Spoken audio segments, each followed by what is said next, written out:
We have a jam-packed show today, you guys. Oh my gosh, Fizz and Apryl are not liking Mo, and Lyrica and A1 are mixing business and pleasure, and Zell has an extreme interest in music. Stay tuned, we got a lot to discuss. I'm Maria Menounos, and you're tuned in to AfterBuzz TV, the ESPN of TV talk. Now, let the buzz begin.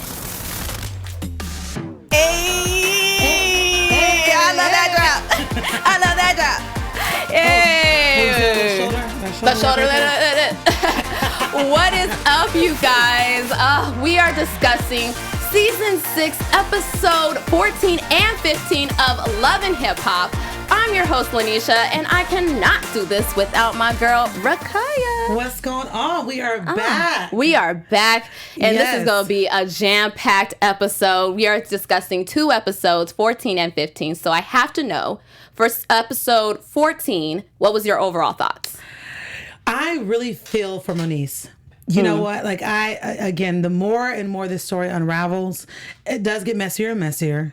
But I will say I really feel for her. In regards to episode 15, Zell's kind of like surprising me. He's really taking this music like serious. Like, okay. So I'm interested with that. I know we also tap into, K. Michelle, tapping into the countryside of things and whether or not she should move to Nashville and all that. So, but overall, like the episodes, I mean, it's juicy this season. It's some new dynamics that I'm liking, But what about you? What did you think about it? Girl, I was very surprised, mainly with 15. 15 was my favorite because we were getting a lot of alumni, Yeah, we were seeing a lot. We got Tiara. Nikki, baby. We got Tiara. We got Nia. We even had a surprise guest from Atlanta. We got Karlie Redd. So exactly, yeah. I'm ready for this. So let's get into episode 14. Let's do it. Starting with that skating rink. They did a continuation where they double teamed both Fizz and Apryl on Moniece.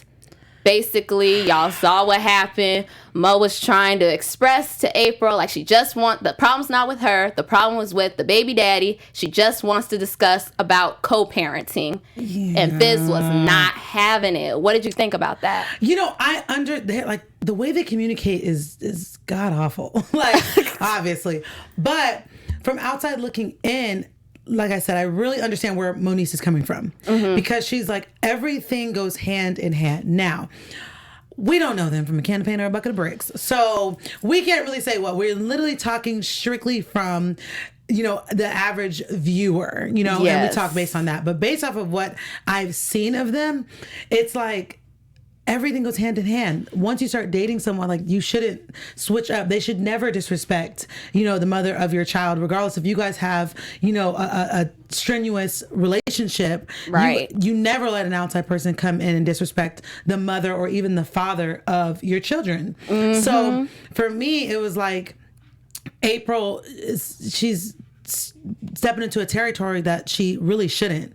You know what I mean? It's like, you got your own kids, you got your own situation with Omarion, which you need to figure out. And by the way, Omarion is a whole mood. Let Omarion be a lesson to all of us. Granted, we don't know what he did, but the fact that he's remained as silent as he has, listen, he is beyond unbothered. But back to the original thing with Apryl and Fizz, it's like they gotta have separate situations. You know what I mean? It's like, okay, we get it. You guys have decided to be in a relationship. You guys are happy. Live your little best life. However, I do think it has become really disrespectful between Apryl and Moniece, and it's just like, girl, that's a nasty move. Yeah, and I feel like Fizz is kind of deaf a little bit because in that whole, I'm just saying because of the whole conversation, he was like, what do you want to talk about, Moniece? And she literally says, I want to talk about how are we going to move forward co-parenting? Right. How are we going to make this work? And he's like, you don't want to talk about Cameron. It's always going back to me. Like right now, you just want to talk about me. Are you deaf? She just said co-parenting. Right. And then on top of that, if you think about it, it does go hand in hand because it's like, if your relationship is bleeding over and like she was saying her son Cam feels like, okay, he can't say certain things. And then on top of that, you get a house that close to me when we're not, listen, that right there was just really petty for me. Well, since you're bringing that up, let's jump into that where she's at the radio station with Jason Lee, Right. and she's bringing out all the dirt. Like what you said, Fizz moved in her neighborhood. Right, April's popping up in the middle of the night. And See, this is why you got to be careful who you have kids with, because she better than me. I like, and I can tell that Moniece is trying to grow, to the situation, because I'm actually surprised, even going back to that skating rink situation, that she was as calm as she was, because old Moniece would have been ready to pop out and been dragging people left and right, but she didn't handle it as well as she could, and I can tell that she's getting a breaking point. And when she was talking on, Hollywood Unlocked and saying her piece, of course it was petty driven in some aspects of it, and with the whole, pregnancy. Mm-hmm. Yeah, that everybody pregnant, but that's nothing. But the thing is, it's like I'm just like, why would you, out of all places that you can live, you already are dating someone that you used to do business with. Okay. And now you want to go get a house right behind or next to whatever, that close to the mother of your child, whom you don't respect nor have a good co-parenting relationship with. Right. I mean, I'll say the least, it's at least easier for her to pick up her kid or whatever. But for me, my thing was exactly when she was talking about how Cameron felt like he had to lie. Yeah. And that's who I feel bad for the most, is the kid. Because that's a tough position to be in. Like, I don't know if daddy wants me to tell mommy this. I don't know if mommy wants me to tell dad. I don't want them to get mad at me at the end of the day. So I feel like she is a little right. Like, Fizz should not put Cameron in a position to where he has to lie. Right. Either one. Either way. Yes, vice whether versa. it's him or Moniece. I don't think any. And again, we're two single women that ain't got no kids. Not yet. I need a husband first. But we're talking strictly from, like I said, from just viewing outside in. I don't think that you should ever put the child in a position to have to choose parents or make them feel like they have to lie to the other or anything like that. That's just a lot to deal with. I don't know. Like, how would you react if Fizz was your baby daddy? Oh, I wouldn't be acting like Moniece. Moniece is calmer than me. Oh, you little ratchet. Hands would have been thrown. First, your girl ain't gonna be talking about me any old type of way, especially with my child. Oh, no. We're not having that. You're gonna have to respect me if you're gonna be around my kid. Yeah. There's just a thing. It's just a silent rule. Like, you respect the mom. Mm-hmm. You gotta respect the mom if you're gonna be around the kid. Mind your business. Get you some business. Find some business and mind the business that pays you. Yes. But I think for me, it's just like these couples. I've noticed like this season, these couples are like, we're really getting a deeper look, more than what we like typically would in like previous seasons, into like their relationships, like different aspects. I know we're gonna tap into a little later. Yeah. Lyrica and A1, and then it's like there's an Apryl and Moniece, and it's like, it's a lot going on. It is a lot going on, especially with Moniece jumping into her scene with Tiara. Like, I feel bad because she had to go through her depression, and this is when we really saw her at the low, like the lowest of the low. We've always heard about it. We've always, heard the rumors about her depression and everything else. Moniece, yeah. But this is where I think we've actually got to see firsthand, like, her feeling at the bottom and her just really struggling and trying to stay up.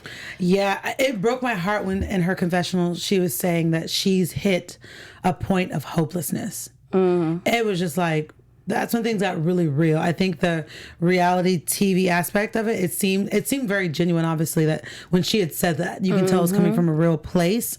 So for me, with her, it's just like, I never want anyone to have to experience that. And honestly, my next thought was, I'm interested to see how Fizz is going to react to seeing her at that point. Because I think they probably watch the season like after watch it after the fact, and then the reunion too. Exactly, the reunion and all that. I'm interested to see how Fizz feels seeing the mother of his child emotionally at her lowest point, and I wonder if he also has any remorse about contributing to that in any way. I remember like at one point, it was maybe like a few seasons back, that they seemed to have like some understanding. He was like, I never want to hurt Moniece. And then it seems like this season, he's like, I don't care. He don't care at all. He really don't care. and he's actually tag teaming with. Normally, it's just the baby mamas against each other. Like the mom and the girlfriends are normally against each other, but this time he's like jumping in with the drama. Yeah, I'm just like, Lord, please don't ever let me become a baby mama. Allow me to come up. Oh, let's touch and agree. And okay. Lord Jesus, just allow us to be wise. Father God and our baby mamas. Amen. Hallelujah. Let's put that in the atmosphere because I don't have to deal with this. Okay. All right. Rikayah, I already know you want to just focus on your music like Brittany B and Asian Doll, who we were introduced to as they was in the studio doing their thing. We got to hear a couple of their music. What do you think about it so far? You liking their vibe? Even that team. They tapped on some serious issues, you know what I mean, in regards to, colorism in the industry, them both being beautiful brown-skinned women. We rocking the brown skin so great. Hello. Beyonce made a song about us, y'all, so y'all can skin just like pearls. But really though, that is a real issue. And it was really dope to see two queens come together on music and collaborate in that regard. But yeah, let's talk about it. It's a real thing. I've experienced colorism. I'm brown skin. I guess I'd be considered brown skin. Yeah. And my sister's actually a darker complexion of me, and we've dealt with that growing up, and especially my sister has had that be an issue. When I used to compete in pageants, that was something that used to be a topic of conversation. Obviously, in music too, where it's a real thing. Sometimes, like Brittany was saying, she's been overlooked for different opportunities simply because she was chocolate, and it sucks that the industry of entertainment overall, in any regard, it's image based. Yeah, it's no secret that certain people think that, not that they're not pretty, beautiful, but some people think that lighter skin is more beautiful than darker skin. And without noticing, us darker skin, we dark, but darker the berry, the sweeter the juice, honey. Okay. Age like fine wine, all right? So don't get it twisted on our nice dark skin. Yeah, it's unfortunate that, and I've encountered that even in dating, where and then like I've actually had a guy say to me like, "Oh man, you're beautiful, you're this and that, but you're not necessarily my type." And I'm like, "Well, what do you mean? I typically date light skinned girls," and I'm like, okay, so you're not gonna even try to like get to know me because of just that one thing. Yeah, and it sucks that especially we already have so many different things coming against us as a community, aka the Black community. Yeah. So when we deal with that within our own community and then also in different industries, it's unfortunate and it's a struggle, but it's a reality. It's hard. It is a reality, and it's necessary for us to just keep pushing through. Keep shining and allowing our gifts to make room for us and to keep pushing. So it's dope that they shed light on that. Yeah. On that issue, because it's a big thing. I'm glad you brought that up, man, because Brittany and Asian Doll are not the only ones who are giving it they all. We got Yo-Yo back in the booth, y'all. She is giving her thing. She's back in the booth. And she had a visit from Brittany B and Apple. And they're planning on collabing themselves. That's super dope. I think it's so, I heard Yo-Yo, don't make me pull up on the grass with your mama hop. Okay, I was like, okay. Hey. But yeah, it's really cool that she's stepping out, you know what I mean? And after 10 years, like, she's always been part of the game, but getting back in, and she was talking about feeling like relevant. Like, are you excited to see what she's gonna like do? Or I'm ready to hear that song, the whole thing. I want the. I'm ready. It's probably out. I think it's gonna be an interesting mix, like with Apple and Brittany B and Yo-Yo. But let me ask you this. So I know it was this the episode before last, but with Apple's situation, because they did briefly talk about her like endorsements, and we've been kind of talking about Apple in the regard of like her personality, and she's kind of been like, I'm getting shunned for being me, you know what I mean? Yeah. So what are your thoughts on like her being passed on different opportunities? She said what God has for you, he'll bless you with it in the time that you're deserving of it. But I think even though she's saying that, I think she is like mentally, you could tell she's like taking mental notes and like, okay, I need to chill. And I think I'm glad she didn't take it out on Yo-Yo or anything. Like she handled that very maturely from my point of view. Yeah. Because she could have been like some artists who are immature who are saying like, why would you bring me to a meeting where they don't even want me? Yeah. Like, but she was just so understanding. She was just like, oh no, I totally get like where he was coming from. I understood what he was saying. And, it is what it is. And now moving forward, this is what I got to do. Right. And even Yo-Yo was saying it, and she was listening to what she had to say. So who knows? She might take her advice, and it might work out for Apple at the end of the day. I think she did. I know we're going to talk about it a little later, but she's showing some growth, which is really dope. Apple, exactly. She's growing. Growth. It's a thing. You know what I mean? But it's very informational, and it's great, and it's a lesson for viewers to see, like, this is what people think. Like, it's important to watch your social media, everything that you're doing, because that will come back. It can all come back around. Yeah. You know what I mean? Yeah. So watch the videos y'all make. For real. And speaking of videos that we make, I want to thank you guys so much for tuning us in with us every single week and making us the ESPN of TV talk here at AfterBuzz TV. We're so excited to chit chat with you guys on our live stream, and make sure you continue to give us feedback, comment, like, subscribe on YouTube, give us ratings on iTunes, all of that, because without you guys, we can't do what we do, how we do it. All right. Okay. So we want to thank you so much. But Lanisha, tell us how much you have loved being a part of AfterBuzz TV. Y'all already know I love being here at AfterBuzz. I get to do with shows with people who I love. Rikayah over here giving me a whole theme song. And most importantly, we want to thank Kevin and Maria Menounos. Yes. Oh my gosh, thank you guys so much for giving us this opportunity so that we could learn and grow as a host. Exactly. Yes. It has been a growing experience. I know it was perfect segue, talking from Apple and her growth. And we're growing as hosts. Okay, we are definitely growing. And just like what Rikayah said, thank you guys for commenting. I'm going to give a shout out to here's _ the good _ life, who says, can someone get Moniece some help though? Oh my gosh. Yes. And then they also continue saying, Moniece needs some mental health support. Oh, that's a big thing. That is a big thing. Mental health, man.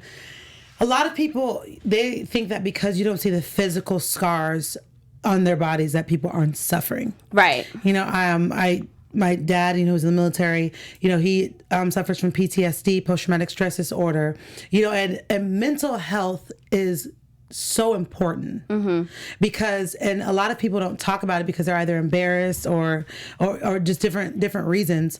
But when you see your friend or family member or whomever that is suffering, like, take that seriously. Oh, most definitely. I think, like, and I know we tapped into Tiara Marie, with her, like, in the beginning they did the intervention, like, with her drinking and all of that, and it was kind of people kind of laughed at her, but now it's like it's a serious thing. Yeah, like Moniece, I know we were looking at her as being this outlandish, crazy character on Love and Hip Hop, but she's really suffering. Yeah, and a lot of people, yes, it's reality TV and all of that, but some of these people are dealing with real issues. Yeah. So I think it's important that they do get help. Like, for real. Yeah. It is very important.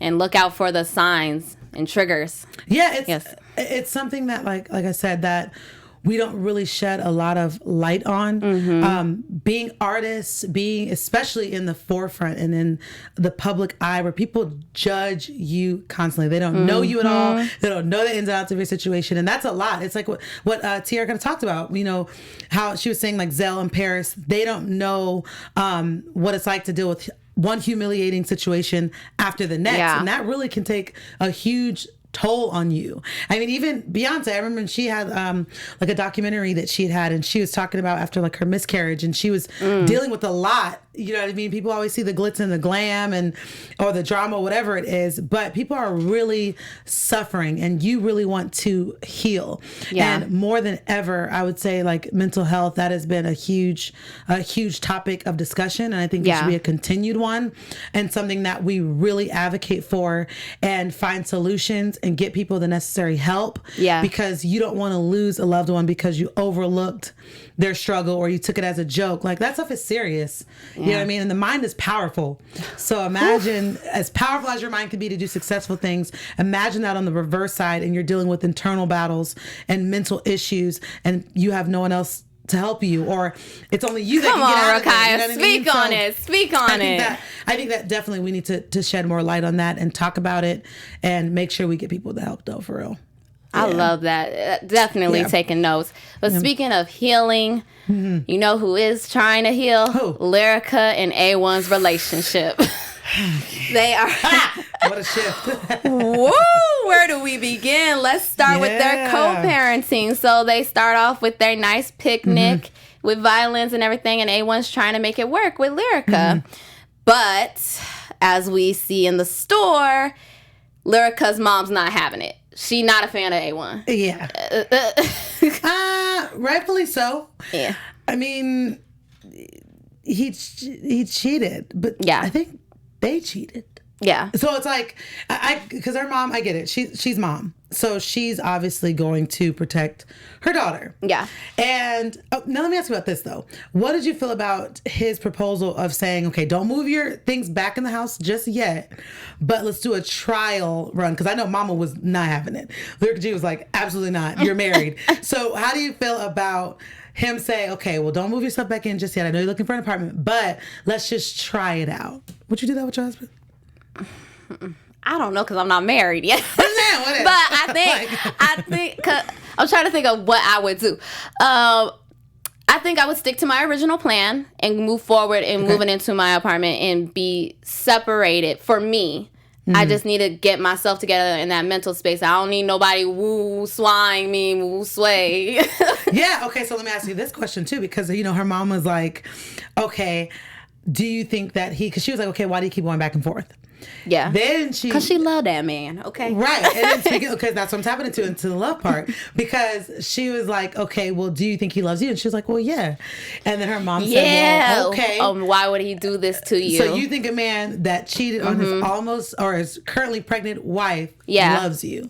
Do you think a man can No, and you know what? That's not even just with marriage. That's in any type of relationship. I've been in that position before where, like the back and forth. They'll make you do some crazy things, I'm just saying. But it's not love. A man cannot say he loves you and treat you the opposite. Action speaks louder than words. You know how I feel about that? I honestly believe, because it's not for me to say if that person, I'm not inside that person. I can't tell them what they feel. I do think that it's possible that you can love me. You probably do love me. But you don't love me enough to not put me in a particular situation. To not put me in a position to where I have to either choose or to be broken, or where we have to really rebuild literally from the ground up all over again. You're not going to put me in those positions. You probably could love me in this. Yeah. I know dudes that are like, yeah, I like you. Yeah, I care about you. But their actions say opposite, and it's like, yeah, you might feel that on the inside. You might be really infatuated with me, but not enough to do the right thing for me. So I think, Lyrica is right. Okay, I think he does love me. I think he does love her. Now let me ask you this question, because moving forward, would you mix business and personal, like how A1 mixed business and personal with Lyrica? No. Hell no. Absolutely not. I've done it. I have done that. We'll never do it again. No. Do not mix business with personal. Do not mix business with pleasure. No. Because you end up in pain. Okay. And he was going off. He was going off on the sound guy. He was going off on everybody in the rehearsal. Yeah, I think he was just trying to, impress her. I think it was partially that. Yeah. But really, it was just like, okay, get the sound together. Because that is frustrating. Hello. As a performer. Listen, get it together. Yeah. All right? Lock it up. But the thing is they're in a weird position because they're married. That changes a lot. Yeah. It's one thing if it's a boyfriend or a guy you talk to, but not really, but y'all he's your boo, but not your boo. You know what I mean? That's a little different. They're married, so it's very different. So, and like they both said, they've been doing this. You know what I mean? So that makes sense. I mean, I don't agree with it, but do they really care what I think? Probably not. Probably not. Probably not. Well, we're going to talk more about them when we get to episode 15. But right now, we gonna talk about one more couple. You go who?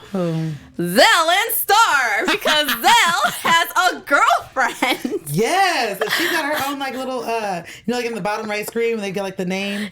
Yeah. Or, bottom left screen, and it's like, ooh, Zell's boo. I was like, ooh. I was like, claimed her. Yeah, like okay. I wasn't expecting that. I'm not gonna lie, I was not expecting that. Yeah, went on a whole little double date with Slick and Mickey Monday and all of that. Like that threw me for a loop. I was like, I thought he was gay. Like just straight gay. Yeah, I did. I really did. No offense, though. I love you. You're funny, but I really did think he was gay. Do you think he might be just trying it out with her, or do you think he really? Why would you ask me that? I got to. I'll ask you that. Did you think that he's just trying it out or what? I did think he's just trying it out. I'm not afraid to answer that. Zell, come on this show so you can answer this question for us. But yeah, I mean, we saw a couple episodes back. He was like, I'm dipping into the lady pond. It's going to be a big old splash. But I didn't expect it. He has been more touchy-feely on the internet, though, with a lot of women booties. Like, he has been more touchy-feely with women. So, you never know. I don't know. Maybe, you never know. He might be rocking her world right now. I don't think I could do it. Teach his own. But I just mean you on that mushroom tea. All right. That threw me for a little. Go ahead. Because I know she's not going to answer herself. No. We just going to jump right into episode 15. Mm-hmm.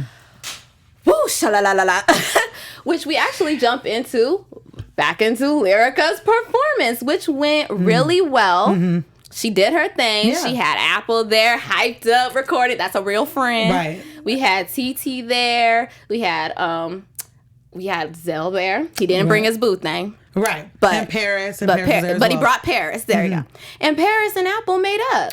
Yeah. Again, that was the growth moment I was talking about. Yeah. With Apple, where she was like, okay, you know what? But she was ready though. I know her confessional. She was like, I don't know what's gonna pop off, but. Listen, I'm ready. And she was ready. She was ready. She let that guard down and she was like, okay, let me not fight fire with fire. She's like, I got the fire, guns blazing, but she was like chill and she was open to listening because they never really had an issue. Right. And then it was cool to see, Zell and Tierra, they all had their like kumbaya moment and just kind of like hugged it out. And he was rocking his, East Ave clothing. Yeah. He bedazzles every doggone thing. And he was like, listen, I'm wearing all white. Y'all like to throw drinks. So Zell was, like, he said, I'm staying away from that. I'm with you, Zell. If I'm wearing all white or even something close, light clothes, I'm staying away from that knowing a drink's going to probably be thrown. Period. I'm not doing it at all. Period. But, yeah. But that was a nice little kumbaya moment. Yeah. But we get kind of unkumbaya with Zell and Paris living with TT. They not really a fan with Tierra living with them. Listen. I've dealt with that.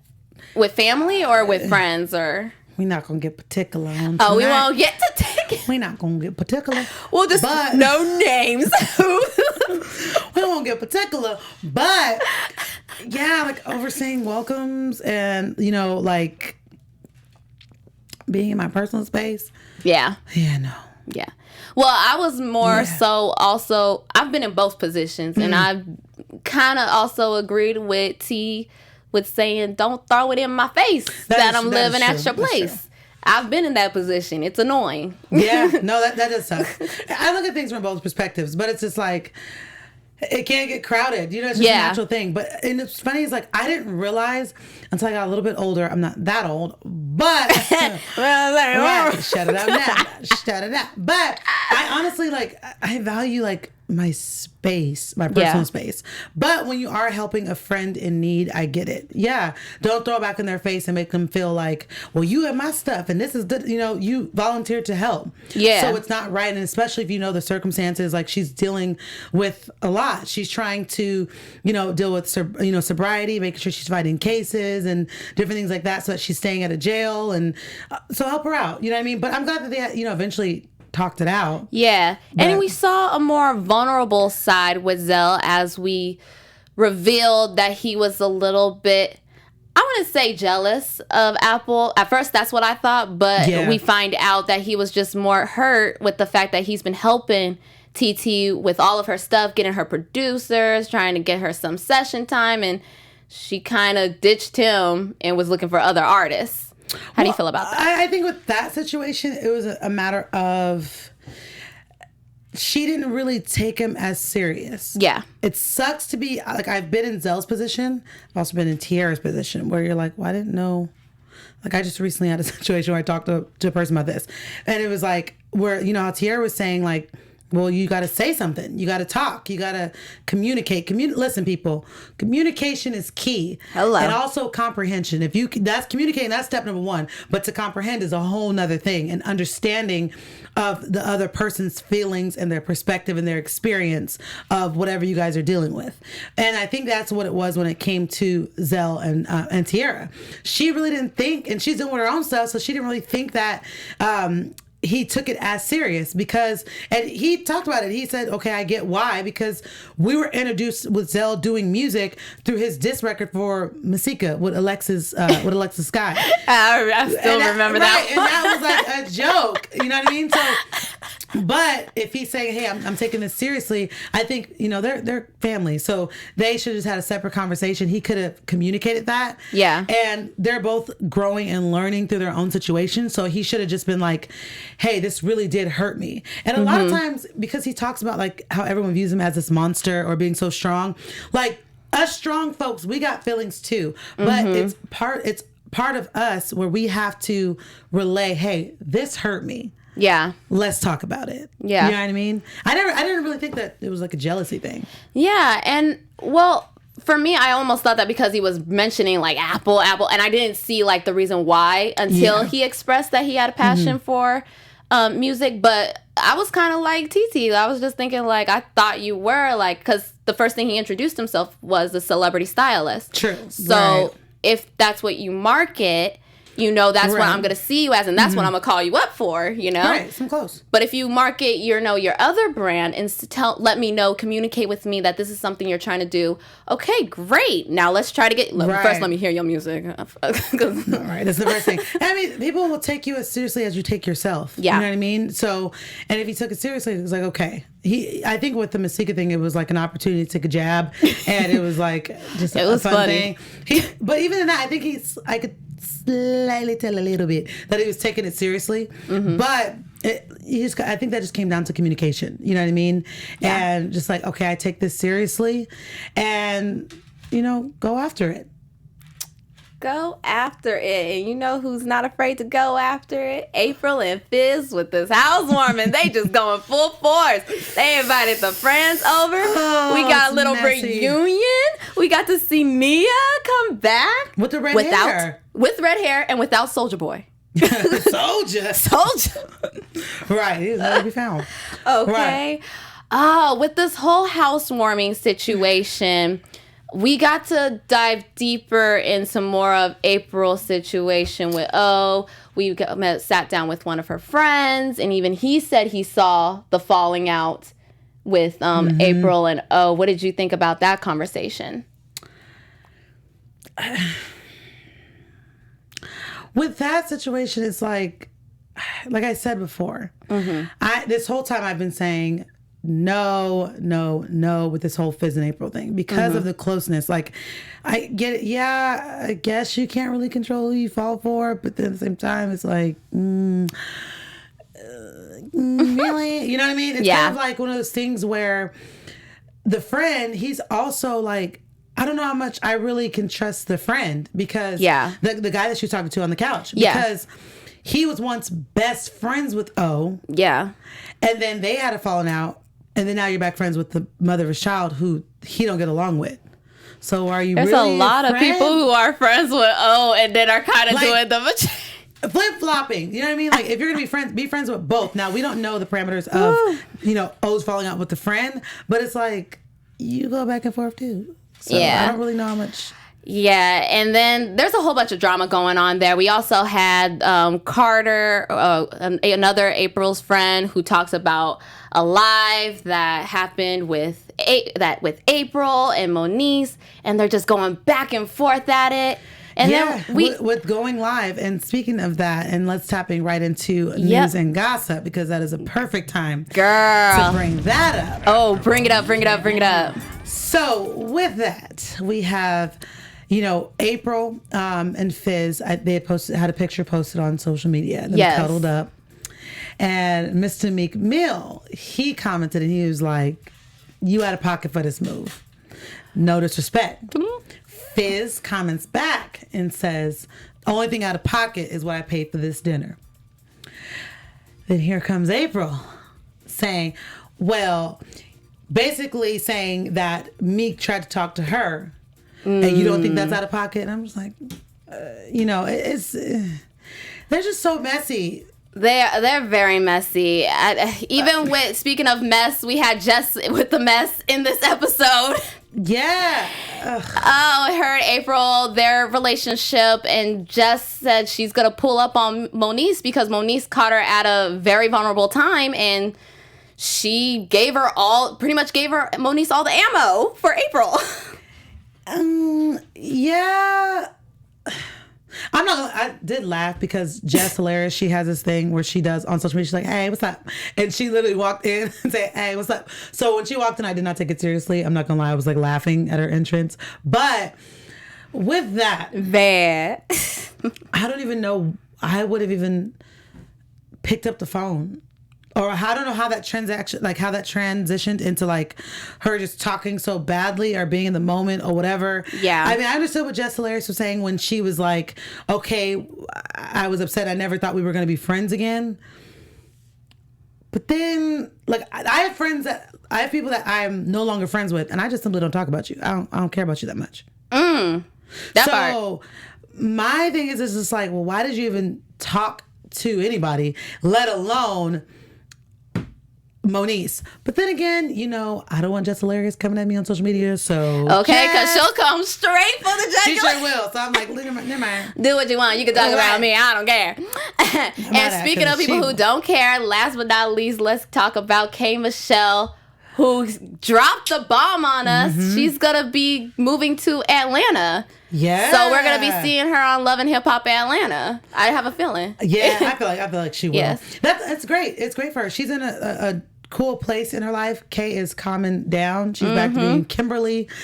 She's trying to get these twins going.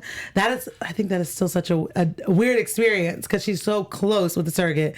But she's tapping into this country music, and I'm ready to hear it. Yes, I'm ready. I'm just ready to hear what it's gonna sound like. I'm ready to know what it sounds like too, because I already heard her other song, The Rain. So I'm trying to hear the country music. Yeah, I mean, you hear when she talks. You hear that twang in her voice when she speaks. So now I'm interested to hear how it's going to transition over into music, how it's going to translate into music. Yes. Yeah. Well, before we go, you guys, we have to get into our predictions. Your AfterBuzz TV predictions. So what do you think is going to happen for episode 16? I saw a preview. Somebody going to get slapped.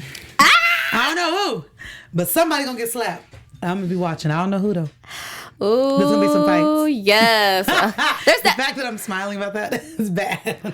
There always gonna be fights. What I'm looking forward to, my prediction is going to be Zell's fashion show. I think we're gonna see also a performance from him as well. And I hope we see a performance from him because that would be like, debuting like, his music. But yeah, I think those are my predictions. Somebody gonna get slapped. I feel it in my spirit. Somebody gonna get slapped. Yes. Now, girl, before you sing us out, where can they find you? I ain't singing nobody out, but my name is Rikayah. You can find me on all social media platforms, spelling my first name Rikayah, last name Crawford, Crawford. And where can we find you, girl? Girl, you already know. I'm Lanisha, and you guys can find me on Instagram and Twitter at Lanisha, spelled Lanisha, now 14. Got the dance down. Thanks for joining. Lanisha. Bye, y'all. Our founder, Kevin Undergaro, and me, Maria Menounos, would like to thank you for tuning in to AfterBuzz TV. Remember, we're not just the first, we're the biggest in the world, and we're the only destination for all your favorite TV shows. Whatever you crave, we've got it. So go to AfterBuzzTV.com and check out our lineup. Buzz you later. The views expressed herein are those of the hosts only and do not necessarily reflect the views of AfterBuzz TV or its owners or principals.